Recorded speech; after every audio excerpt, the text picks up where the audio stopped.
Bonjour, soyez les bienvenus sur RTI 1. Merci de nous rejoindre pour votre matinale. Toute l'équipe est en place et bien en place pour vous offrir un moment de douceur pour votre réveil. Vous le savez, c'est notre credo, notre leitmotiv, vous apporter le sourire matinal, mais bien sûr des informations capitales afin de vous permettre d'attaquer de façon idoine votre journée. Bonjour chez vous, bonjour Marco. Bonjour Eva, ça va bien? Super. Vous allez bien? Oui.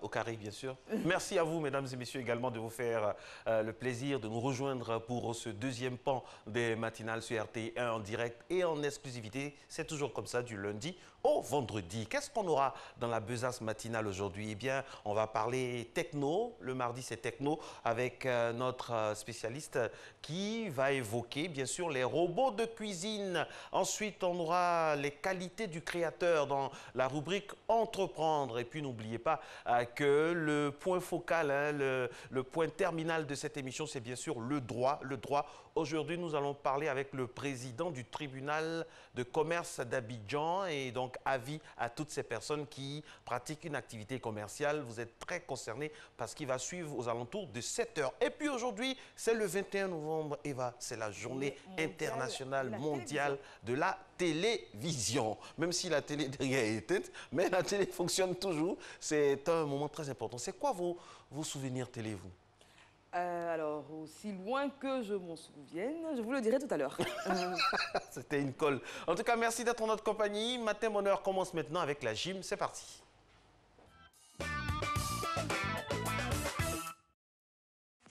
Bonjour à tous, je suis ravi d'être en votre compagnie pour cette séance de gym, place au gainage. Pour ce faire aujourd'hui, je suis accompagné de l'homonyme de Marcelin sur le plateau, Marco qui est à ma droite, et puis de Rosemary qui n'est plus à présenter à ma gauche. Alors si vous êtes prêts chez vous, on prend juste un tapis, et puis on part directement pour le premier exercice. On va se mettre en position de pompe. Là, le fessier dans l'alignement du corps, ok, je ne veux pas voir le fessier en A, on descend un peu plus bas, et on se déplace là sur les côtés. On va se déplacer 5 fois à gauche et 5 fois à droite. On va le faire 2 fois.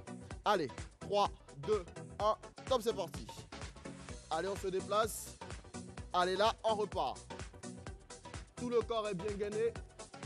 Allez, on repart une dernière fois. Allez, courage. Super. On fait de petits pas. Prenez votre temps. Ok. Alors, si chez vous à la maison, vous n'arrivez pas à vous mettre dans cette position, vous restez sur les genoux. Là, les pieds relevés, ok, et on se déplace. Là, sur les genoux, tranquillement, on part au bout et on revient là. Encore, ok, allez, on part, deuxième passage, 3, 2, 1, top, c'est parti. Allez, on met un peu plus de rythme, super. Allez, courage Rosemary, dernier passage, super. Allez, on revient. Ok. Allez, là, vous soufflez un peu. On relâche. Les bras seront mis à rude contribution durant toute cette séance. Prochain exercice. Pour preuve, là, on est en position de pompe. Et on tourne là. On fait 1, 2. Ok. Si vous ne pouvez pas, vous restez tranquillement sur vos genoux. Et puis, vous faites la rotation au niveau du torse. Là, avec les jambes qui restent toujours au sol. Ok. Allez, on part. 3, 2, 1, top, c'est parti. On en fait 10. 1, 2, les pieds ne se décollent pas. 3, 4, 5, 6, super. 7, 8, 9 et 10. Allez, on souffle. On respire un peu. Soufflez, respirez. Allez, on repart encore. Une dernière fois pour cet exercice. Allez, Rosemary, courage. Allez, 3, 2, 1, top, c'est parti. Deuxième passage, go. 1, 2, 3. Lorsque vous tournez, le pied se couche. 4, 5, 6, 7. Gardez bien la sangle abdominale. 8, 9. Ok, super. Allez, on souffle. Le prochain exercice, on se met en position de gainage sur les avant-bras. Là, ok, vous tendez les jambes si vous pouvez, sinon vous restez sur les genoux, les pieds relevés comme ça. Et on pousse pour se mettre sur les mains. Et on repart encore. Ok, on va faire 10 deux fois. Allez, 3, 2, 1. Top, c'est parti. 1, 2, 3, 4, 5, 6, plus vite, 7, 8, 9 et 10. Super. Allez, on souffle. On respire encore un peu. Alors, pour ce deuxième passage, si lorsque vous faisiez cet exercice tout à l'heure, c'était avec le bras droit que vous appuyez au départ pour vous relever, cette fois-ci, on prend appui d'abord sur le bras gauche pour changer un peu. Allez, on repart. 3, 2, 1, top, c'est parti. 1, 2, 3, on cherche la vitesse.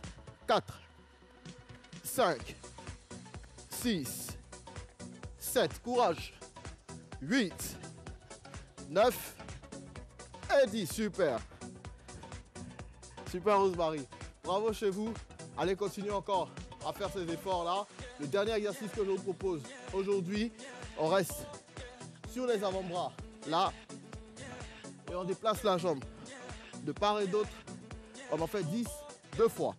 Allez, 3, 2, 1, top, c'est parti. 1, 2, 3, 4, 5, 6, 7, 8, 9. Ok, super. Allez, on souffle. On prend juste 10 à 15 secondes de récupération. Et puis on repart encore une dernière fois pour les plank jacks. Allez, 3, 2, 1. Top, c'est parti. 1, 2, 3, 4, 5, 6, 7, 8, 9 et 10. Super. Alors, lorsque vous faites cet exercice, veillez à bien mettre la jambe assez loin pour sentir au niveau des grands droits que ça travaille, les muscles abdominaux bien entendu. Donc chez vous, répétez ces exercices, ça va vous faire le plus grand bien pour avoir une bonne sangle abdominale. Ça va vous aider dans toutes les activités que vous aurez à faire. Moi, je vous donne rendez-vous pour une autre session de gym. Merci. Merci. C'est pas évident, hein, le gainage, pour avoir testé la méthode, mais en tout cas, c'est très, très efficace pour justement avoir une sangle abdominale tonique et un ventre relativement plat. Vous avez testé le gainage là maintenant ou par le passé? Non, par le passé, parce que j'étais beaucoup plus fine. Et maintenant, quand vous j'étais jeune et testez, sage. maintenant, vous testez toujours le gainage? Non, je peux plus. C'est un petit gainage naturel. Alors, on va, après la gym, se diriger vers le petit-déj parce que c'est bien de faire du sport, mais pas que. Il faut également prendre des forces afin de bien attaquer la journée. Et nos très chers téléspectateurs nous partagent donc leur petit-déj. Je pense que c'est ceux de la veille, parce qu'il est un peu tôt pour manger, mais en tout cas, ils partagent avec nous ce qu'ils ont dans leurs assiettes. On regarde. On va commencer tout en douceur. Enfin, façon de parler, hein. Douceur, mais ça fait du bien. Là, nous avons, franchement, hein, c'est un véritable cocktail. Hein. On a du omelette au jambon, cake jambon, fromage, mimolette, gouda, gruyère, tout ça, vermicelle, galette jaune, vermicelle, salade de fruits, jus de fruits. Il n'y a pas plus complet, Eva. Ça, c'est bon aussi. C'est bon pour vous, ça. Exactement. Et ça nous Ça vient donne de des Michel Manouan aux 2 plateaux. Alors là, franchement, vous êtes bien servi ce matin. Deuxième petit-déj, deuxième assiette partagée avec nous. C'est de la tické au poisson-thon, plus communément appelé garba, partagé par Serge Koné à Cocodidanga. Merci encore et bon appétit. La tické poisson à la côte, hein, à la côte. Allez, placali sauce gombo inconditionnel si on est en Côte d'Ivoire. Voici ce que ça va donner. C'est pas du placali, c'est... Qu'est-ce qu'on a? Bon, montrez-nous alors. Voilà. Ce sera tout ce matin. Ce sera tout ce matin? Ok. Merci beaucoup. Je récapitule. Omelette au jambon, cake, fromage, mimolette, gouda, gruyère. Et puis galette jaune, vermicelle, salade de fruits, jus de fruits. Merci à Michel Manois et merci à Serge Koné, à tické poisson-thon, du côté de Cocodidanga. Sud 10 Ivoiriens le matin. Si on doit faire des statistiques par rapport à ceux qui mangent de la tické le matin, on aura 12 sur 10, n'est-ce pas, Eva? C'est clair, ça c'est clair. Alors, autre pan de cette émission, on va rester un peu, hein, d'une certaine manière, dans la cuisine. Ce sera tout à l'heure avec notre invité, Monsieur Techno de Matin Bonheur, qui va nous parler des robots de cuisine. Il est déjà sur ce plateau, vous pouvez le constater à travers déjà la physionomie de ce plateau qui a changé.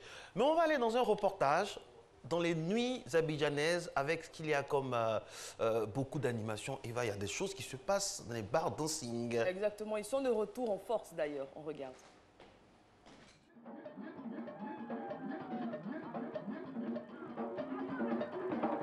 Cette vidéo sur laquelle on aperçoit l'artiste Niaouré Jimmy en plein spectacle au bar Étoile de Yopougon date du début des années 90.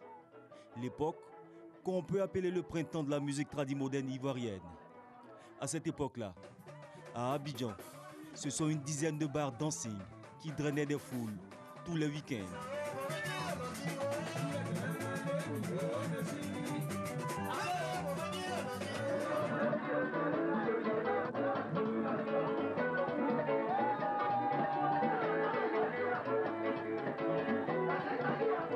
Des sonorités Atié, Bété, Guéré, pour ne citer que les plus en vogue, étaient exécutées par des orchestres bien adulés des mélomanes. Le Pesito Orchestra de Feu Niaouré Jimmy, le tout-puissant Audiorama, Aïwo et bien d'autres encore. Fin 90, début 2000, beaucoup d'eau a coulé sous les ponts. Des temples, tels qu'on les appelait, ont baissé en intensité. Et d'autres, comme le célèbre Mont Zatro, ont fermé ou servent à d'autres fins. La raison est toute simple parce que aujourd'hui, il faut dire que nos médias n'arrivent pas à faire la promotion des artistes tradimodernes. C'est ça qui explique la disparition, en partie la disparition des espaces que vous avez cités tout à l'heure. Ce samedi est un grand jour pour les mélomanes, surtout pour les nostalgiques de la musique traditionnelle modernisée, jouée par des orchestres. Le bar Éclat, l'un des temples, ouvre ses portes après des années de silence. Ouais, moi-même, je suis contente quand je reviens des vacances. Quand je viens en vacances, ça me fait plaisir parce que j'habite à côté. Donc, ça me fait plaisir de venir ici. Après les funérailles, après nos occupations, il y a plus de points de discussion. Donc aujourd'hui, ça nous donne l'occasion de se retrouver et puis pour que les artistes puissent travailler. Ouais, on fait beaucoup de playback, il y a plus d'efforts. L'événement est de taille. Au nombre de quelques centaines de fans qui ont pris d'assaut le temple, on peut apercevoir des autorités politiques. Le ministère de la Culture est bien représenté. Le ministre attache une importance particulière à la culture en général et à la musique traditionnelle moderne en particulier. Vous savez, le bar d'Éclat fut un lieu mémorable pour la Côte d'Ivoire.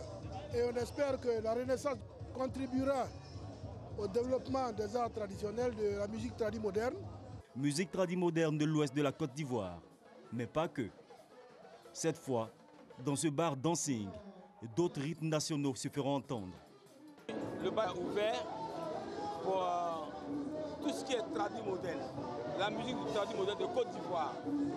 Pas seulement le BT, pour prouver à nos fans, à nos populations que le tradimoderne désormais, on est unis et on est ensemble. Baron, Maquis du Château, Mont Zatro, Yaosei Bar, des noms qui ont fait les beaux jours de la musique ivoirienne. Aujourd'hui disparus ou noyés dans la bruyante vague des discothèques de musique urbaine. La réouverture de l'un de ces bars de renom est peut-être le signe annonciateur de la résurrection de la musique tradimoderne, jouée en live. On célèbre le live là-bas, tout ça, c'est bien. Hein? Merci à Guillaume Zéry pour ces perles qu'on déniche à chaque fois. Cela dit, les maquis baoulés, les bars dancing baoulés sont toujours en vogue. Oh là là. Surtout du côté de Koumassi, il y en a beaucoup. À Yopougon également, il y en a. Donc peut-être que pour les autres régions, c'est un peu moribond, mais la musique baoulée se porte très bien. On peut voir des artistes comme Koulouba Norbert, je ne sais pas si vous connaissez. Je connais, mais vous avez un titre de Koulouba Norbert, un seul titre. Oui. Le titre, c'est un titre très intéressant. J'arrivais pas à le dire, mais sinon je l'ai en tête. Koulouba Norbert, vraiment. Bah oui, c'est un grand artiste de chez nous. Très glamour, glamour. Bah oui, attends. Je vais vous faire écouter juste après. Je l'ai même d'ailleurs sur ma tablette. Voilà. Ouais, J'écoutais ça encore ce matin, pour preuve. Koulouba Norbert, il parle de quoi? Quelles sont les thématiques qu'il développe dans Alors, dans la chanson que j'écoutais, c'est l'histoire d'animaux, voilà, et qui explique pourquoi est-ce que le bouc vit en ville, en fait. Voilà. Mesdames et messieurs, grand moment de philosophie donc, sur Matin avec Koulouba Norbert que je vous recommande fortement à écouter d'urgence. Les bars d'Ossingani, comment ça se porte? Les bars d'Ossingani, c'est un peu plus glamour. Voilà, vous connaissez les Agnis, hein, fierté, vraiment port de tête, fier. Puis la musique aussi, avec champagne sur le côté. En tout cas, ça se passe bien. Non, mais c'est vrai, Marco, que quand on était plus jeune, quand on regardait, par exemple, Musique Première, Plus jeune Oui. de votre adolescence? Oui, pratiquement quand on était plus jeune, quand on regardait Midi Première, l'émission donc Midi Première à midi sur RTI 1, il y avait beaucoup d'annonces pour des spectacles Oui. dans des bars, au bar Éclat, au Baron Bar, au Monzatro qu'on a pu voir, etc. Ça a disparu Ça a après. tendance à disparaître, effectivement. Mais cela dit, il faut tirer le chapeau quand même au baoulé parce que ça a pris tout Abidjan. Chaque commune a son baoulé, entre guillemets, a son bar baoulé. Son bar baoulé et c'est très intéressant. Ça. On écoute de la musique de qualité. Oui, c'est ça. La Tigresse Sidonie. La Tigresse. Et puis aussi, il y a d'autres régions de Côte d'Ivoire qui font ça aussi. On a les Guérés, on a les BT. Avec Dip Pomi Junior. Oui, voilà, on a vraiment la musique tradie moderne est très développée. Voilà. Merci en tout cas de nous suivre, mesdames et messieurs. Aujourd'hui, c'est le 21 novembre 2017 et vous le savez, c'est la journée mondiale de la télévision, ce média instantané, de l'immédiateté qui nous permet de rêver. Moi, je demandais à Eva à l'entame de cette émission, c'est quoi votre... Qu'est-ce qui vous a amené à la télé d'abord? Interview exclusive, mesdames et messieurs. Tiens, pourquoi la télé? Pourquoi vous avez choisi la télé par la presse écrite, la radio? La passion de l'image. L'image. Oui. Et il faut dire que j'ai commencé à RT Musique, comme vous le disiez tout à l'heure. Et j'aimais la musique, j'aimais la télévision. C'était un bon moyen d'allier les deux. Ok. Oui, pareillement, j'ai commencé à la météo. Vous aimiez le temps? J'aimais le temps. Alors, dites-nous, quel est le premier visage? On ne souffre pas, hein, c'est ça qu'il va connaître. Quel est le premier visage qu'on a eu à la télévision ivoirienne? C'était le 7 août 1963. Les Ivoiriens ont découvert une très belle personne. C'était une dame? Oui. Elle s'appelle, ses initiales FS. Vous avez entendu parler une fois? FS. Je donne ma langue au chat. La langue au chat. Elle s'appelle Fatou Sidibé. Oui. Voilà. Fatou Il paraît qu'elle avait de très beaux boubous, oui, elle était très belle. Magnifique, enfin, moi, en 63, je n'étais même pas oui. projet. À l'époque, en 63, Kadi Fadiga avait 23 ans, donc je pense que normalement, elle a dû regarder. Donc Fatou Sidibé, avec des pionniers qui ont lancé l'antenne, comme si c'était des femmes qui l'avaient fait, avec Clémentine Tikida, Jacqueline Assamoah, Fatou Sidibé, c'était en 1963. Imaginez la télé qui arrive pour la première fois dans notre pays, avec tout ce que cela comporte comme effervescence, comme passion, et depuis ça continue. Et à l'époque, combien de personnes avaient des postes téléviseurs d'ailleurs? Parce qu'on m'a raconté qu'il y avait des postes téléviseurs dans des endroits publics où tout le monde se retrouvait pour regarder la télévision. Que le président avait fait mettre, il y avait à Trècheville, il y en avait dans des endroits stratégiques pour que tout le monde puisse imaginer aujourd'hui. C'est comme, je ne sais pas à quoi on peut comparer l'avènement de la télévision, les images en direct par exemple.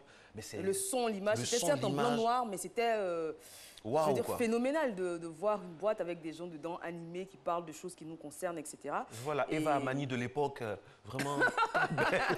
Fatou Sidibé, ravissante dame. On verra, on donnera sa photo d'ici la fin de cette semaine. Très belle femme. On salue également Clémentine Tikida, Jacqueline Assamoah, toutes ces personnes-là qui nous ont fait aimer la télé, Léonie Niali, Geneviève Ouané, toutes ces grandes-là. Georges Taï Benson, Assi Akawa, de grands animateurs. Et puis, voilà. Et puis, on ne va pas oublier Marie-Thérèse Péchaud, Kessé Jean, grand présentateur du journal télévisé, Joseph Diomandé, vraiment... Serge Pacolme, Aoulou. Aoulou, c'est un grand plaisir, mesdames et messieurs, d'utiliser, de marcher, de respirer dans les mêmes salles que ces personnes illustres qui font partie de l'histoire de Côte d'Ivoire. Lui, il fait partie de l'histoire de Matin Bonheur parce qu'il s'occupe de la rubrique techno. Je sais, la transition est assez facile, mais on y va quand même. Techno, c'est parti.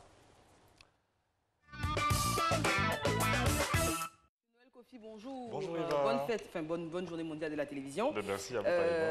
Monsieur Techno, aujourd'hui, on ne parlera pas télévision avec vous, on parlera robot cuisine, robot ménager. Tout à fait. Alors aujourd'hui, le thème, c'est les robots de cuisine. Alors qu'est-ce que c'est? Qu'est-ce que ça nous apporte en plus? À quoi ils nous servent? Quels outils ils remplacent également dans la cuisine? Donc il est important de revenir dessus. Au départ, les premiers ustensiles, c'était d'abord le caillou. On avait l'habitude de l'utiliser, donc assez traditionnel. De l'âge de la pierre taillée. Carrément. Donc les cailloux étaient surtout utilisés. Non, là, c'est plutôt poli. Hein. Je pense que quand même, on avait dépassé la première étape. On a les images là. Voilà. Exactement. Donc déjà, il y avait plusieurs inconvénients. Mais c'est ça qui donne les bonnes sauces, tout ça. C'est ce qu'on dit. Et puis en plus, c'est bio. Mais il y avait quand même des inconvénients également, c'est très fatigant. On a le pilon, le mortier d'antan, on a également tous les ustensiles qui datent de cette époque-là que nos mamans utilisent d'ailleurs. Et en ce moment, on est passé carrément à l'étape, on va dire, supérieure. Aujourd'hui, on a carrément les robots de cuisine. Donc, ils permettent de faciliter tout le travail en cuisine. Alors, ces robots, il y a plusieurs variantes sur le marché, il y a plusieurs offres. Des robots qui permettent d'émincer, de pétrir, de... Wow. Exactement, et tout à fait. Et ils sont donc très complets. Mais ce qu'il faut savoir, c'est qu'il y a 3 grands groupes de robots cuisiniers. Donc, ces robots se répartissent en 3 grands groupes. Il s'agit d'abord des robots mixeurs.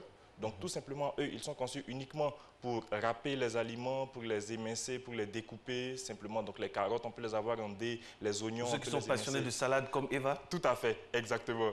Donc, c'est très pratique. Et ensuite, on passe carrément à l'étape supérieure. Il s'agit carrément des robots pâtissiers. À ce niveau de gamme, on a des robots à la limite du robot professionnel. Ils permettent de pétrir la pâte, ils permettent de concevoir des gâteaux, de concevoir des pains, de concevoir des pâtes plusieurs pâtes. Et c'est carrément des robots beaucoup plus professionnels. Et la dernière génération de robots, c'est carrément les robots cuiseurs. Donc, ils permettent, alors même qu'on émince les aliments, de concevoir, donc de préparer des soupes, de préparer pendant même qu'on émince les différents aliments. Donc, c'est quand même très pratique parce que ça fait un gain en termes d'ustensiles de cuisine. On n'a plus besoin du fourneau, on n'a plus besoin même du faitout, on n'a plus besoin de ces différents éléments-là parce qu'automatiquement, ils permettent de préparer la nourriture pendant même qu'ils découpent les aliments. Alors, M. Noël Kofi, je sais que vous n'êtes pas spécialiste de cuisine, mais on a souvent tendance à dire que le goût n'est pas le même quand ça provient d'un robot mixeur, d'un robot cuiseur, que quand c'est sur nos bons vieux cailloux qu'on a. Est-ce que c'est vrai? Alors, je pense que les technologies ont largement évolué. Donc, les robots cuisiniers permettent de garder la qualité de la nourriture, la qualité de l'aliment. Donc, il y a des thermostats, il y a des détecteurs de pression, des détecteurs de température à l'intérieur qui permettent de cuire l'aliment sans le brûler jusqu'à un certain niveau, jusqu'à une certaine étape. Et automatiquement, le cuiseur affiche automatiquement que la nourriture est prête. Et il y a un effet sonore, donc ça permet un gain substantiel. Les éléments qu'on voit par exemple, là, ils permettent de remplacer à la fois le four, à la fois le cuiseur à vapeur, à la fois, c'est vraiment toute une gamme d'ustensiles qui est regroupée en un seul outil. Donc c'est vraiment très pratique. Est-ce que c'est... Eva disait quelque chose de très, très important tout à l'heure. Si les Européens mangeaient du foutou, il y a longtemps qu'on aurait eu la machine pour fabriquer le foutou. Pourquoi nous, on est à la traîne, hein? Pourquoi ça ne vient pas de nous? Les Occidentaux ont tendance à se faciliter la vie et à tout faire pour gagner du temps. Tout à fait. Donc, d'où ce genre d'émotion. Absolument. Mais je pense qu'il appartient à nos ingénieurs, nos chercheurs, nos techniciens de pouvoir adapter ces différents éléments-là à nos climats, à nos réalités, à nos mets, afin qu'on puisse produire des équipements spécialement et typiquement pour nos régions. Donc je pense qu'on peut quand même adapter. Et déjà, les modèles qui existent permettent on peut facilement les introduire au milieu de nos repas africains. Je prends un exemple tout simple. Quand on cuisine par exemple la sauce graine, à un certain moment, il faut écraser tous les éléments de l'intérieur. Donc ces blenders ou alors ces mixeurs permettent déjà d'écraser tous ces éléments et on les remet ensuite à l'étape même de la préparation de la sauce graine par exemple. Donc ça facilite déjà, au lieu de ressortir les éléments et de les passer encore sur l'ancien caillou, l'ancien... tous ces anciens outils-là. Donc, c'est quand même assez pratique. Sont reconnaissants par rapport à nos cailloux, quand même. Les sauces aubergines également, c'est très pratique. C'est très pratique. Mais, je veux dire, est-ce que les robots peuvent tout faire aujourd'hui? Alors, les robots, il faut nécessairement une intervention humaine.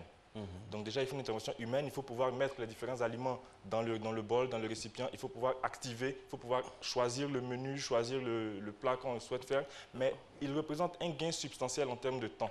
Parce qu'on n'a plus besoin de suivre, rester le nez pointé sur la marmite pour être sûr que ça ne brûle pas, qu'il n'y a pas de croûte à l'intérieur et tout. Et donc, il y a par exemple des outils comme les cuiseurs automatiques, comme ce qu'on appelle les rice cookers, qui permettent de préparer automatiquement le riz. Donc, dans le bol, on met la quantité de riz. Exactement, la quantité de riz nécessaire, la quantité d'eau, on fait un tout petit assaisonnement et automatiquement, le riz est prêt. Est-ce que ce n'est pas une ode à la paresse? Toutes ces inventions-là, est-ce que ce n'est pas une ode à la paresse? Alors, je pense que le côté positif, c'est qu'il nous permet de gagner du temps. Le côté négatif? Le côté négatif, c'est l'usage qu'on fait de ce temps. Qu'est-ce qu'on décide d'en faire? Alors, on peut, par exemple, se perfectionner dans un domaine particulier. On peut le mettre à profit en continuant un peu à travailler, ou alors en s'occupant des enfants, ou alors en regardant la télé. On peut toujours se divertir, on peut faire tout ça. Mais le tout est que les équipements nous permettent de gagner du temps, ils nous facilitent la vie. Et maintenant, le plus important, c'est l'usage qu'on fait de ce temps qu'on gagne. Mais aujourd'hui, dans les familles, c'est vrai qu'on a de plus en plus de robots ménagers, mais on a toujours un caillou, on a toujours une pierre à écraser. Sur le côté. Voilà, dans la cuisine, pour certaines choses. Est-ce que vous pensez que le temps venant, les robots ménagers vont carrément supplanter cette manière manuelle de travailler et d'écraser les aliments? Personnellement, j'en suis intimement convaincu. Ah Personnellement, je pense qu'à un certain moment, il est absolument indispensable que nous pensions à passer à l'étape supérieure. Parce que déjà, avec le couteau d'avant, il y a des risques qu'on se blesse quand on est en train d'émincer les aliments. Il y a des risques que... Pour les enfants, la protection des enfants. Tout à fait. Donc déjà, avec des robots cuisiniers, ils sont déjà protégés, les lames sont protégées à l'intérieur, ils passent au lave-vaisselle, ils se lavent tout seuls. Donc il y a tous ces avantages-là. Mais c'est plus pratique, au fait. Ils sont beaucoup plus pratiques. Ils sont beaucoup plus pratiques, ils sont beaucoup plus faciles à utiliser et ils sont livrés même parfois avec des recettes. Tout à fait, des cahiers de recettes prédéfinis qui permettent donc de réaliser des recettes très intéressantes qu'on peut partager en famille. Et donc, puis, c'est de bonnes idées cadeaux aussi pour cette fin d'année à Exactement. nos vaillantes mamans. Absolument, c'est bien dit, c'est bien dit. Et l'avenir de cette étape-là, donc les robots de cuisine, c'est ce qui se fait aujourd'hui. L'avenir carrément, c'est qu'on passe à un autre niveau. On passe donc des robots cuisiniers, des robots de cuisine, aux cuisines robotisées. Donc ça, c'est une entreprise londonienne carrément, voilà, qui est passée à l'étape supérieure. Donc c'est carrément 2 bras animés, c'est tout à fait automatique, 2 bras animés qui vont permettre de cuisiner un plat, mais carrément de A à Z, sans aucune intervention humaine. Donc il y a déjà un écran qui permet de choisir le repas qu'on veut. Il y a des repas qui sont prédéfinis, environ 2000. Wow. Et on choisit le repas et on s'assied tout simplement. Le robot de cuisine, donc les 2 bras animés, à partir des ingrédients qui sont présentés devant eux, avec tout un tas de logiciels intégrés qui permettent de reconnaître les différents éléments, les différents aliments, prennent les aliments, les émincent, les découpent, les mettent carrément sur les plaques chauffantes et ils cuisinent le repas de A à Z. Le dosage d'épices, de sel, de poivre et tout ça, c'est quelque chose de très humain, c'est très subjectif. Vous voulez la facilité? Oui, mais ça vous donne la facilité. Jusqu'à quand? Absolument. C'est quelque chose de très subjectif finalement. Est-ce qu'on va laisser une machine décider de l'assaisonnement de son plat? Mais c'est parti sur une base humaine en fait, parce que ces robots ont des logiciels, ont des programmes prédéfinis par des hommes justement. Donc il y a un chef qui a porté des gants spéciaux, des gants avec une architecture en 3D qui permettent de reproduire les mouvements de ce chef cuisinier par ses bras mécanisés. Donc c'est un chef qui a conçu ces plats et c'est une plateforme qui sera ouverte avec déjà sur la base de 2000 plats. On pourra ajouter de nouvelles recettes, ajouter de nouveaux menus et le robot permettra donc de reproduire les plats. C'est ce qu'on voit à l'antenne là? Tout à fait, c'est ce qui passe en ce moment. Oh là donc, ce sont là, des plats ça totalement jamais. autonomes. Non, ça jamais. Et là, je pense qu'on va trop loin. Là. Non. Mais c'est carrément le futur et c'est c'est le prix à payer. Non, regardez Marco. Oui. Ah non, jamais. Mais regardez, à la fin, on nous voit, il va entendre. On fait semblant d'être heureux sur l'image, mais pas du tout. Merci beaucoup, M. Kofi. La semaine prochaine, on parlera de... La semaine prochaine, on sera carrément sur un thème carrément novateur. On va, je pense, revenir sur éventuellement les écrans télé. Je pense qu'on peut développer ce thème-là. Et du courage, ça va aller. C'est ça aussi le prix à payer par rapport à l'évolution. Merci à vous. C'était donc aujourd'hui les robots de cuisine. Tout un programme. Et la suite, qu'est-ce qu'on a maintenant? La suite, c'est le point route. Et oui, on va sillonner les artères abidjanaises afin d'avoir le point de la circulation routière.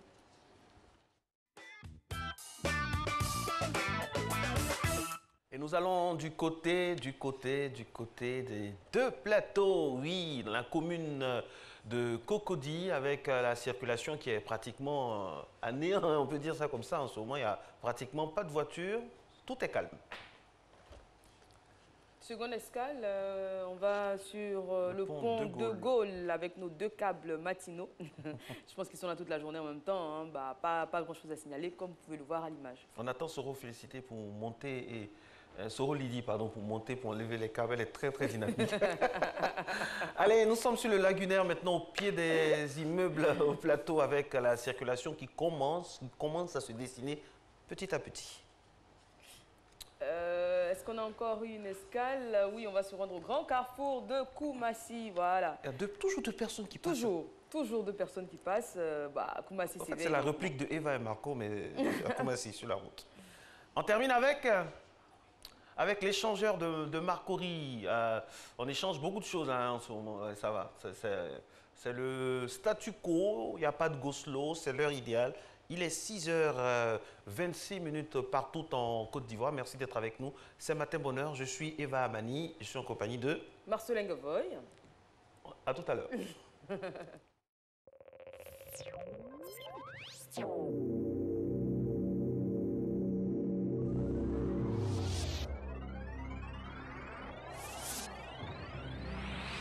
Pose des premières pierres du débarcadère et du nouveau marché de Sassandra par son Excellence, M. Amadou Gon Coulibaly, Premier ministre, ministre du Budget et du Portefeuille de l'État, chef du gouvernement, vendredi 8 décembre 2017 à 9h. Le ministre Philippe Légré-Dagba, président du conseil régional du Boclé, convie à une réunion d'information le mardi 21 novembre 2017 à 16h à la salle Houphouët-Boigny du district d'Abidjan. Les élus, cadres, représentants de partis politiques et tous les ressortissants de la région du Boclé. Contact 02 17 38 38 67 13 60 50.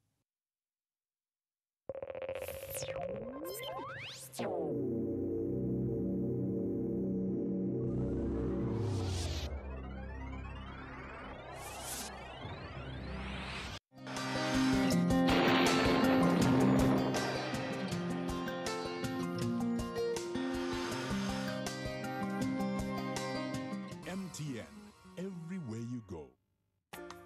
Mesdames et messieurs, bonjour. La matinée sera relativement calme dans le nord du pays et le ciel restera la majeure partie du temps nuageux sur le nord, la bande centrale. Tôt le matin, le brouillard pourrait envahir les régions forestières et dans les régions forestières jusqu'à la limite côtière, on pourra voir le temps partagé entre nuages et éclaircies. Localement, certains nuages pourraient grossir et entraîner de faibles précipitations. Les températures prévues pour la matinée, nous aurons 25 degrés à Abidjan, à Diaké, 25 degrés, Bondoukou, 24 degrés sur la ville de Boaké, il fera 24 degrés à Daloa comme à Dimbokro, 24 degrés à Gagnoa, Korogo, 24 degrés sur la ville de Mont, Odiéné, 22 degrés, 26 degrés à San Pedro, les villes de Sassandra et Tabo marqueront 25 degrés et puis à Yamoussoukro, il fera 26 degrés. L'après-midi, le front intertropical se retirera sur le sud des pays sahéliens. Les vents de mousson pousseront jusqu'au nord du pays et des orages isolés pourraient pointer leur nez sur la bande centrale et le nord-ouest du pays. Dans le sud, on aura un temps nuageux, néanmoins, quelques cellules orageuses isolées pourraient perturber le temps. Les températures prévues pour l'après-midi, nous aurons 30 degrés à Abidjan comme à Diaké, 32 degrés sur la ville de Bondoukou, 32 à Boaké, 32 degrés à Daloa, Dimbokro, 33 degrés, Gagnoa, 32 degrés, Korogo, 34 degrés, il fera 32 degrés à Mont, Odiéné, 34 degrés, San Pedro, 30 degrés sur la ville de Sassandra et Tabou et 33 degrés à Yamoussoukro. Très belle matinée à toutes et à tous.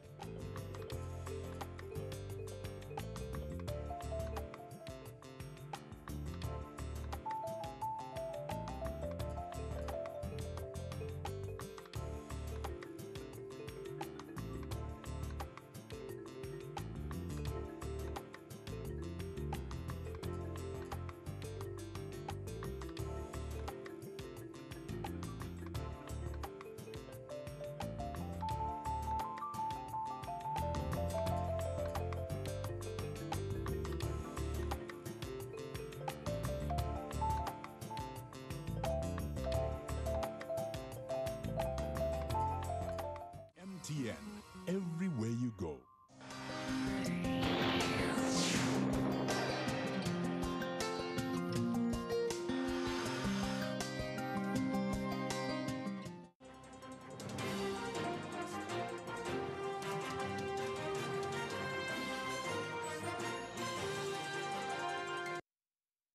Bonjour mesdames et messieurs, bienvenue dans ce 6h30. Le président du Togo, président en exercice de la CEDEAO, Faure Gnassingbé, a effectué ce lundi une visite de travail et d'amitié de quelques heures à Abidjan.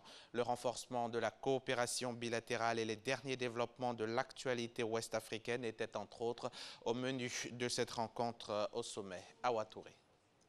Plateau, palais présidentiel, le président de la République, Alassane Ouattara, et son homologue, Faure Gnassingbé, ont eu un entretien de plus de 2 heures. Les deux chefs d'État ont évoqué la situation politique au Togo, les questions régionales, ainsi que le sommet Union africaine-Union européenne.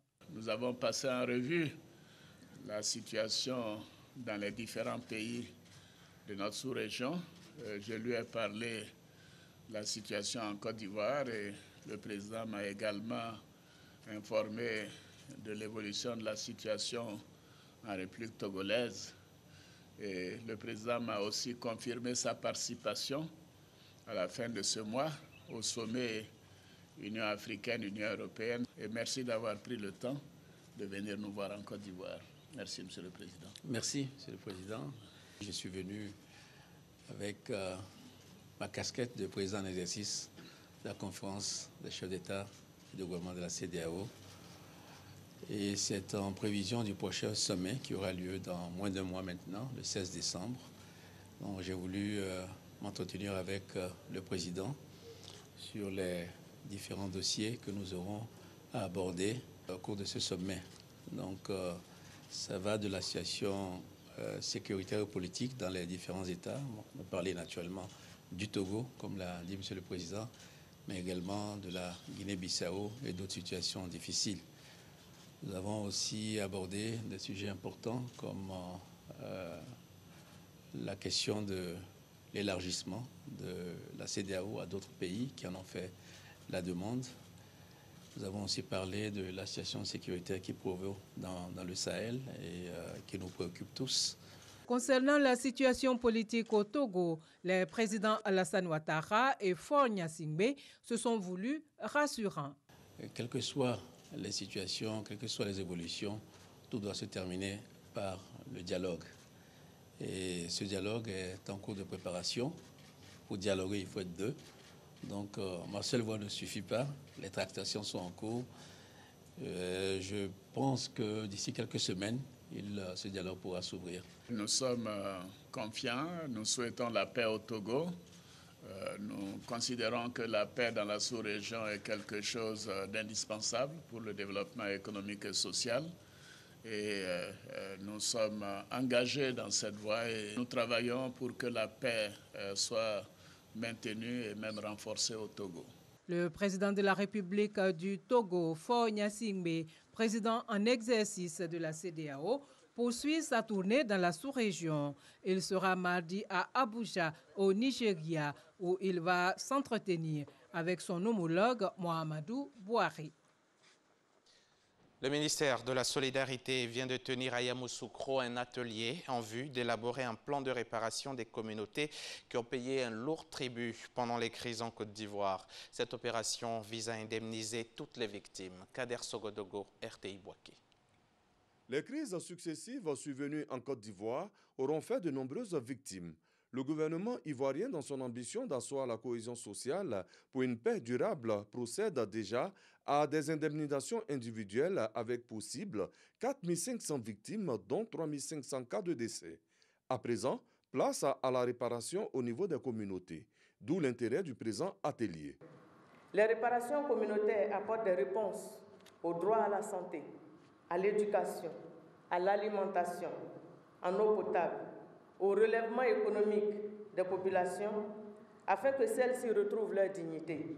À Yamoussoukro, la ministre Maria Toukone a dénoncé des pratiques qui portent à croire que l'indemnisation des victimes représente une vache à lait pour certaines associations ou structures.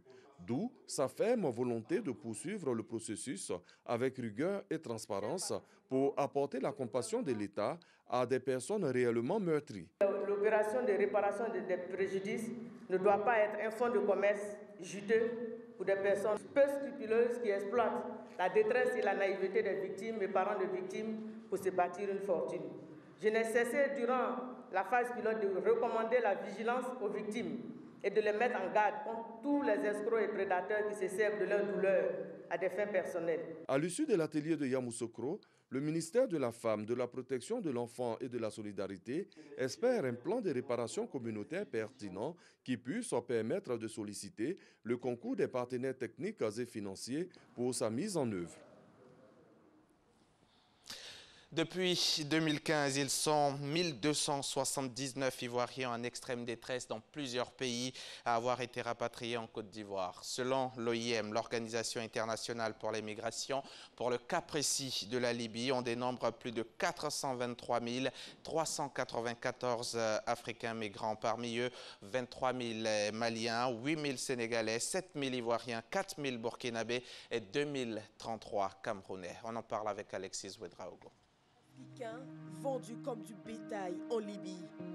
La vidéo a fait le tour du monde.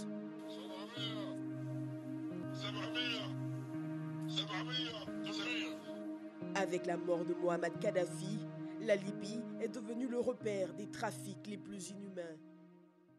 En mars dernier, nous avons rencontré Annick et sa sœur. Elle faisait partie des 151 Ivoiriens rapatriés de Libye vers la Côte d'Ivoire. Dans la cour familiale à Bobo, elles nous ont raconté leur histoire. Annick et sa sœur ont tenté l'aventure. Après de longs mois d'humiliation et de torture dans un camp de détention, elles ont été retrouvées par l'ambassadeur de Côte d'Ivoire en Libye. Un jour, on était là, on dit que l'ambassade de Côte d'Ivoire est venue. Et M. Daouda Soumaoro, on est venu voir le monsieur, il dit tonton, ils sont venus nous arrêter. Le monsieur dit on n'a qu'à dire Dieu merci. Que lui-même il est venu nous voir, on est vivant, qu'on n'a qu'à dire Dieu merci. Donc, il n'a rien dit qu'on va faire votre papier le plus vite possible. Là, vous allez rentrer chez vous. 423 394, c'est le nombre d'Africains migrants en Libye. Parmi eux, 23 243 Maliens, 8 843 Sénégalais, 7 049 Ivoiriens, 4 016 Burkinabés, 2 033 Camerounais. Ces chiffres, au 31 octobre 2017, sont de l'OIM. Séduites par l'illusion d'un Occident panacé, elles avaient bravé conseils de parents et amis. Ami, elle, avait quitté Mankono, abandonnant son commerce florissant, sans un mot à sa mère, pour se livrer à la douleur. Les migrants, en provenance de différents pays africains, choisissent la Libye afin de passer la Méditerranée pour se rendre en Europe. Mais voilà, depuis la mort de Mohamed Kadhafi, le pays a sombré dans une totale instabilité qui donne lieu à des crimes organisés les plus inhumains. Depuis le début de l'année, 2 vols de rapatriement ont été organisés par l'État de Côte d'Ivoire le 15 mars et le 13 avril 2017. Pour cette semaine, le rapatriement volontaire de 430 immigrants est en cours. Un vol en provenance de Zouara, un no man's land redoutable. À ce jour, ils sont plus de 1279 Ivoiriens en extrême détresse qui ont été rapatriés en provenance de la Libye, mais aussi du Gabon, de l'Angola, des Philippines, de Cuba, d'Égypte, d'Arabie Saoudite et du Koweït. Le gouvernement ivoirien a fermement dénoncé la vente des migrants aux enchères dans ce pays et demandé une enquête de la communauté internationale. La question libyenne sera d'ailleurs inscrite à l'ordre du jour du prochain sommet UE-UA prévu le 29 novembre prochain à Abidjan. Et ajoutons que quelques 155 migrants ivoiriens en Libye ont été rapatriés hier soir à Abidjan. La journée internationale des droits de l'enfant est célébrée le 20 novembre de chaque année avec pour thème « Prenez les commandes ». Cette journée est un moment privilégié pour se rendre compte des nombreuses injustices perpétrées contre les enfants dans le monde. En Côte d'Ivoire, un atelier sur la formation continue des enseignants en situation de classe a marqué cette journée. C'était hier lundi au plateau. Patricia Omouetia. Prenez les commandes. Cette année, l'UNICEF invite les enfants du monde entier à prendre les commandes dans les domaines de la politique, des médias, du sport et du divertissement afin d'exprimer leur soutien aux millions d'enfants qui ne sont pas scolarisés ou qui ne bénéficient pas de protection sociale. Hier, par exemple, les enfants à Mumbai ont pris le contrôle du Stock Exchange. Au niveau du FC Barcelone, ce sont des enfants qui sont les entraîneurs aujourd'hui et puis pendant les 3 derniers jours. Les enfants, c'est l'avenir de nous tous. La journée mondiale de l'enfant leur donne cette possibilité de s'exprimer, de prendre le contrôle des médias, par exemple, et de dire leur opinion. Les jeunes et les enfants eux-mêmes peuvent jouer un rôle important et faire de cette journée mondiale de l'enfance un événement pour leur communauté. Vous savez, souvent les professeurs, les maîtres sont en colère quand nous ne comprenons pas les leçons. Mais nous ne faisons pas exprès. C'est peut-être leur façon, leur manière d'enseigner qui est à l'origine du problème. On dit que l'école est obligatoire, mais il y a des enfants qui vendent des mouchoirs. Si ces enfants-là ne savent ni lire ni écrire, ils vont devenir des bandits. Tous ces élèves qui vendent mouchoirs, il y a d'autres, quand on donne l'argent à leurs petits frères, ils pensent que c'est pas bon. Et puis ils deviennent louches, il y a d'autres qui coupent la tête des autres pour faire des médicaments. Moi, je pense que ça, c'est pas bon. À cette occasion, une rencontre a été initiée entre l'UNESCO et le ministère de l'Éducation nationale pour l'élaboration de stratégies de redynamisation de la formation continue des enseignants en situation de classe. De cette étude, il ressort que 100 millions d'enfants n'ont pas achevé le primaire. Les enseignants doivent également mettre à contribution les potentialités des outils TIC pour redynamiser la formation continue des enseignants. Encore un petit mot sur ce qui se passe en Libye. Le cauchemar vécu donc dans ce pays par les migrants africains et les images d'un marché aux esclaves diffusées par la chaîne américaine CNN ont causé une vague d'émotion mondiale. Un cauchemar que certains font mine de découvrir aujourd'hui, bien qu'il s'agisse d'un phénomène que l'on connaît bien et qui dure depuis des années. Le gouvernement burkinabé, lui, visiblement, n'est pas content de la situation des migrants en Libye. Manifestation de plusieurs organisations de la société civile devant l'ambassade de la Libye à Ouagadougou, convocation du chargé d'affaires de l'ambassade de Libye par le gouvernement et rappel de l'ambassadeur burkinabé de la Libye pour consultation. Le pays a déjà rapatrié de nombreux burkinabés de ce pays depuis 2011. Et puis pour refermer ce journal, l'Allemagne est paralysée. Après un week-end marathon, les libéraux ont claqué la porte dimanche soir. Il n'y aura pas pour l'instant de coalition jamaïque avec les Verts et la CDU d'Angela Merkel. La chancelière, ainsi confrontée à sa plus grave crise politique en 12 ans de pouvoir, a rencontré hier lundi le président Frank-Walter Steinmeier pour trouver une issue. Merci de nous avoir suivis. Bonne suite des programmes sur notre chaîne. Merci Hamza. Merci Hamza. Merci Eva, Marco.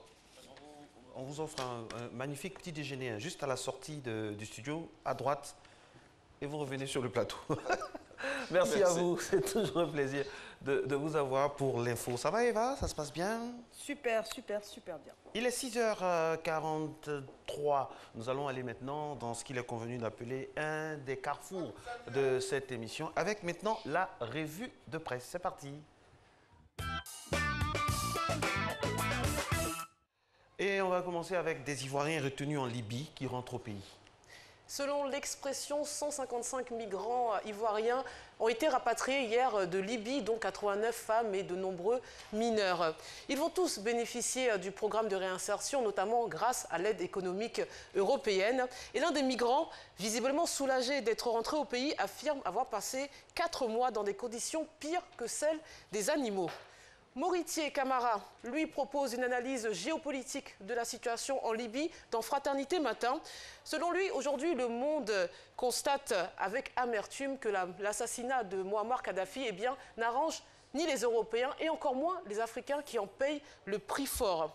Car c'est dans les poudrières de Kadhafi que les djihadistes se sont servis pour à la fois commettre des atrocités dans les pays voisins et surtout pour conquérir la majeure partie du territoire malien. L'auteur s'attaque directement à l'Union africaine et s'interroge sur son rôle depuis 2011. Selon lui, il est impérieux que l'Afrique reprenne en main ce dossier pour se prémunir à la fois du terrorisme et de la traite d'êtres humains. Pour conclure, Moritier Camara affirme que la Libye est un pays d'Afrique et c'est celui qui est assis près de feu qui ressent ses blessures. Dicton africain. Le local maintenant, Allo Police revient sur une étrange affaire de famille. C'est à Yopougon. Et oui, c'est l'histoire de Cynthia qui voulait envoûter son concubin pour l'obliger à l'épouser. Eh bien, pour ce faire, elle est partie voir un marabout qui lui aurait donc donné une mixture à mettre dans le plat de ce dernier. Mais malheureusement pour elle, c'est le père de son fiancé qui l'a mangé, ce fameux plat ensorcelé. Et visiblement, ça marche, parce qu'il est tombé fou d'amour pour sa belle-fille et donc il lui a même demandé de l'épouser. Alors la situation a vite dégénéré entre les deux hommes et a donc fini par un affrontement et aux dernières nouvelles, le père serait auprès d'un prêtre pour se faire délivrer. L'hebdomadaire britannique The Observer s'est procuré une liste secrète dressée par le producteur Harvey Weinstein. Le document dont le journal reproduit donc un extrait concerne des acteurs, des publicitaires, des producteurs et des financiers, tous travaillant dans l'industrie cinématographique. Et ces noms, apparemment écrits de la main propre de Weinstein, étaient destinés à une équipe engagée pour tenter de contrer les dénonciations de harcèlement sexuel et d'agression dont sont victimes nombreuses femmes. Cette liste remonterait à début 2017, donc bien avant les révélations du New York Times paru en octobre dernier. Et selon The Observer, au cours des 30 dernières années, Weinstein a déjà conclu au moins 8 accords avec des femmes victimes d'agressions. Je ne sais pas où vous partez prendre vos infos là, mais franchement, c'est pas facile d'être serein. Et pour finir, l'insolite, la guerre des images. Et oui, vous allez encore rire, Marcelin, je pense. L'armée russe a publié la semaine dernière un cliché qualifié de preuve irréfutable que les États-Unis couvrent le groupe État islamique. Mais c'était sans compter sur l'ONG Conflict Intelligence Team qui a vite fait le rapprochement entre ces clichés et des images d'un jeu vidéo de guerre. Les images donc en cause ont vite été supprimées par l'armée russe qui a assuré qu'il s'agissait d'une erreur d'un civil et je pense que depuis ce monsieur est au chômage. Allez, je vous laisse avec les deux actifs de vos matinales survitaminés et je vous donne rendez-vous à demain, 6h45 pour la revue de presse. Ciao Fatim. Merci Fatim. On espère vous retrouver demain pour la titrologie d'abord. Et donnez-nous des informations du père, s'il a été délivré totalement. Non mais situation cocasse quand même, Marco. Vous imaginez là dans la famille, le père, le fils amoureux. Et non mais c'est la dame même, elle fait des médicaments pour que son mari soit amoureux et c'est le père qui boit. Mais franchement, j'imagine l'ambiance des réunions de famille. Notre invité présent sur le plateau, M. Kouadio Jean-Baptiste, vous le savez depuis cette nouvelle saison, nous parlons avec lui d'entrepreneuriat. Et avec vous, on parlera aujourd'hui des qualités du créateur d'entreprise. Ce sera juste après le jingle, sinon on y va directement. Alors bonjour.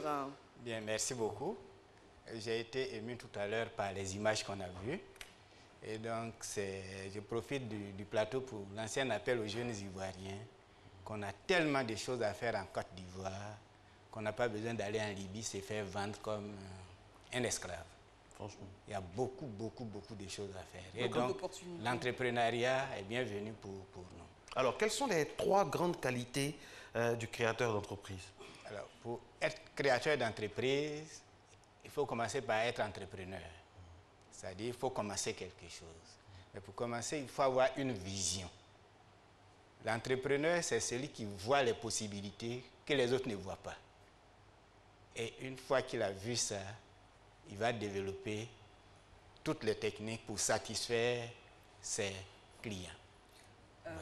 Être visionnaire donc. Être visionnaire. Voir des choses que les autres ne voient pas. Mais comment on fait pour les voir? Sinon, on est comme tous les autres, on ne voit rien. Comment avoir cet œil-là pour détecter la chose invisible à l'œil des autres? Parfois, c'est un talent, c'est un don. Et si on prend la crise migratoire, par exemple, comment faire pour retenir les jeunes Ivoiriens en Côte d'Ivoire? C'est déjà une vision. On sait que ça pose un problème. Et les parents ont besoin de retenir leurs enfants. Donc, moi, je vais développer une idée pour pouvoir les maintenir sur place. Hier, j'ai regardé une émission chez vous ici, où il y a un industriel qui fait du riz dans la région à Bongouano ou chose. Mais ça, c'est des idées qu'il a développées. Les Agnis sont très voilà. Voilà. En agriculture, ils sont très forts. Oui, très. Alors, il dit le riz, il y a le son du riz, la paille du riz, tout ce qui est dans le riz s'utilise.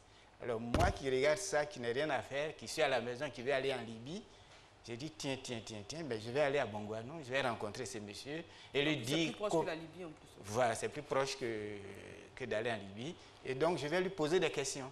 Et certainement, il va m'orienter. C'est plus agréable aussi. C'est plus agréable. Alors, les qualités du créateur d'entreprise, on rappelle entrepreneur, gestionnaire et technicien. Voilà. D'accord, nous sommes dans le giron entrepreneur. On a dit qu'il est visionnaire, motivé. Il y a aussi l'enthousiasme qu'il faut avoir. Il est motivé. Vous savez, quand vous voulez commencer, il y a des gens qui vont venir vous dire, est-ce que ça là même? Ça va marcher. Ça va marcher. Tu es sûr de ton affaire. Voilà. Ça fait de... Voilà. Ça là, Kouadio a fait, c'est tombé.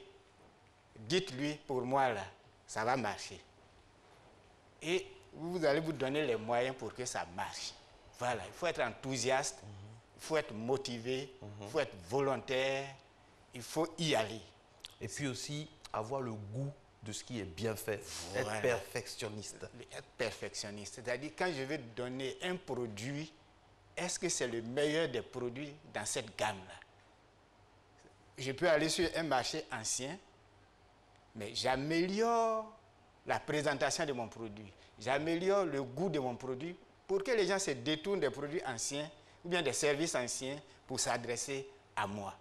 Donc, j'ai toujours cette constante-là dans ma tête qui dit, est-ce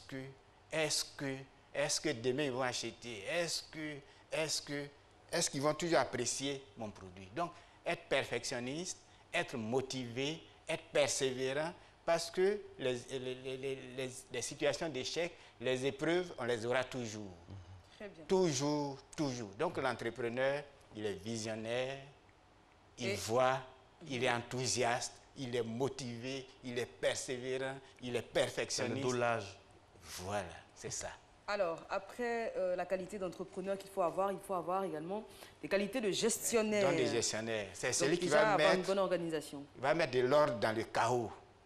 C'est-à-dire là où tout est mélangé, lui il vient et puis il dit on fait comme ça, on fait comme ça, on fait comme ça. Il donne le là, donne le cap. C'est ça. Voici où on va, voici ce où qu'on on va fait, aller. voilà. Et toi tu fais ça, toi tu fais ça, toi, et puis allez, c'est de l'ordre.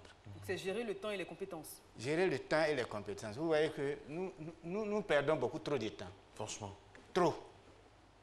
Une journée. On ne va pas trop à l'essentiel. La seule chose que Dieu a donnée, qui est équitable, égale pour tout le monde, c'est le temps.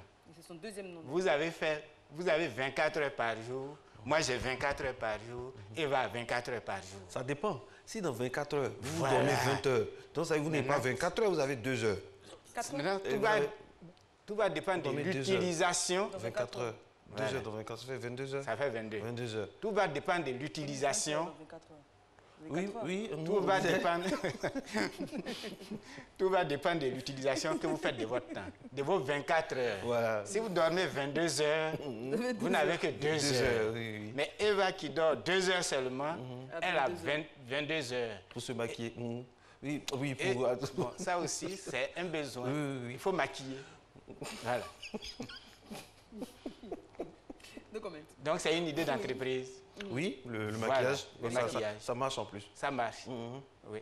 Donc, il faut c'est tenir ça. une comptabilité. Il faut tenir de ses une revenus comptabilité. et de ses dépenses. Le gestionnaire, c'est celui qui sait que quand il y a un franc qui sort de son entreprise, il sait à quoi ça a servi.